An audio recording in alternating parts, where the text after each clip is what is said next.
À l'heure actuelle, la Terre est le seul endroit dans tout l'univers où l'on sait que la vie existe. Nous avons cherché partout, de Mars à Vénus, en passant par Titan et Europa, sans rien trouver. Mais quand on pense qu'il y a plus d'étoiles dans l'univers que de grains de sable sur Terre, et que presque chaque étoile a ses propres planètes, il est difficile d'imaginer que la Terre soit la seule planète habitée. Nous avons même identifié des options très prometteuses. Alors, partons pour un petit voyage vers les exoplanètes les plus excitantes jamais découvertes. Contrairement à Mars, ces planètes ne sont pas arides et ennuyeuses. Ce sont des mondes super habitables, plus grands, meilleurs et plus adaptés à la vie que la Terre. L'une de ces planètes est considérée comme le meilleur candidat pour un monde super habitable. C'est une planète rocheuse massive, 2 fois plus grande que la Terre, et en orbite dans la zone habitable de son étoile. Cela signifie que les conditions sont idéales pour que de l'eau liquide existe à sa surface, un ingrédient clé pour la vie telle que nous la connaissons. Imaginez un monde si grand que vous pourriez passer plus de 100 heures à voler entre les continents. Il y aurait beaucoup plus de terre pour que la vie puisse s'épanouir par rapport à la Terre. Elle orbite autour d'un type d'étoile très spécial. Notre Soleil est une étoile naine jaune de type G qui ne durera que 10 milliards d'années. Il est presque à mi-chemin de son cycle de vie, ce qui signifie qu'il se transformera en géante rouge dans environ 5 milliards d'années, engloutissant peut-être la Terre au passage. Mais dans le cas de KOI 5715,01, qui a un nom peu attrayant, je sais, elle orbite autour d'une étoile naine orange. Ces étoiles sont un peu plus petites que notre Soleil, mais beaucoup plus stables, durant dans certains cas jusqu'à 70 milliards d'années. La vie sur Terre a évolué pendant seulement 4 milliards d'années. Pouvez-vous imaginer à quoi pourrait ressembler la vie après 70 milliards d'années d'évolution? C'est là que l'on commence à parler de civilisation de niveau 3 et de sphère de Dyson. Bien que ce monde semble parfait et que vous ayez sûrement envie de vous y installer tout de suite, je dois être honnête avec vous. Cette planète est très éloignée. Je parle de 3000 années-lumière, ce qui signifie que si vous et moi voulions partir aujourd'hui pour visiter cette planète et que nous réussissions à convaincre la NASA de nous prêter un vaisseau spatial Orion, il nous faudrait encore plus de 100 000 ans pour y arriver. Peut-être qu'un jour nous aurons une fusée assez rapide pour nous y rendre en un temps raisonnable. Mais pour l'instant, nous ne pouvons que rêver des formes de vie intéressantes qui pourraient y prospérer. Un peu plus près de chez nous, à seulement 39 années-lumière, nous trouvons un refuge potentiel pour la vie. Il s'agit du système TRAPPIST-1, découvert pour la première fois en 2017. Depuis 5 ans, les astronomes passent tout leur temps à étudier ce système dans l'espoir d'y trouver des signes de vie. Ils ont pu détecter cette mine d'or de planètes en observant comment la luminosité de l'étoile diminuait légèrement à chaque fois qu'une planète passait entre nous et elle.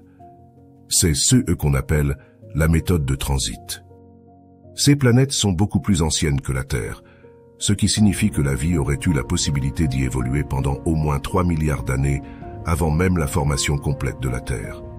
TRAPPIST-1e, la 4e planète à partir de l'étoile, nous intéresse particulièrement. Elle est un peu plus petite que la Terre et a les bonnes conditions pour que l'eau puisse exister à sa surface. Nous pensons même qu'elle pourrait avoir une atmosphère riche en oxygène, encore meilleure pour la vie que celle de la Terre. Mais soyons clairs, ce système est très différent du nôtre. Les planètes orbitent autour d'une petite étoile naine rouge de taille similaire à Jupiter. L'étoile est beaucoup plus froide que notre Soleil, ce qui signifie que ces planètes doivent être proches, si proches que les orbites de tout le système pourraient facilement tenir à l'intérieur de l'orbite de Mercure autour du Soleil. Cela peut poser quelques problèmes. Nous pensons que les planètes sont verrouillées par les marées à leur étoile, ce qui signifie qu'un côté est constamment cuit par l'étoile et l'autre est gelé et désolé. Dans des conditions parfaites, cela pourrait créer une seule bande de terre autour de la planète où les conditions seraient idéales pour la vie. Mais ce qui m'excite le plus, c'est d'imaginer à quoi ressemblerait la vie sur ces planètes. Elles sont si proches les unes des autres que vous pourriez regarder le ciel et voir ces énormes planètes en orbite à vos côtés. Vous pourriez prendre des vacances sur différentes planètes comme si elles étaient des pays. Visiter les pistes pour un voyage de ski sur TRAPPIST-1H avant de partir pour des vacances d'été dans le monde tropical de TRAPPIST-1D. Et comme il n'est qu'à 39 années-lumière, peut-être qu'un jour cela pourrait devenir une réalité pour l'humanité. Ensuite, nous avons Kepler 452b, un monde souvent appelé la Terre 2.0. La planète partage tellement de similitudes avec la Terre que c'est presque effrayant. Elle orbite autour d'une étoile semblable au Soleil tous les 384 jours, soit seulement 5% de plus que notre année ici sur Terre. Cela signifierait également que chaque mois aurait exactement 32 jours, ce qui semble tout à fait logique. C'est une super Terre, ce qui signifie qu'elle est environ 50% plus grande que la Terre. Avec plus de terre, de plus grands continents et potentiellement plus d'eau, tout semble bien jusqu'à présent. Cependant, il y a des inconvénients. Bien qu'elle soit 50% plus grande que la Terre, elle est aussi 5 fois plus massive.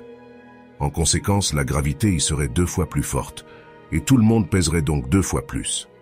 Mais c'est là que les choses deviennent intéressantes. Pour autant que nous le sachions, elle est la seule planète du système Kepler 452. Vous pourriez penser que l'absence de géantes gazeuses comme Jupiter la rendrait vulnérable aux astéroïdes. Détrompez-vous.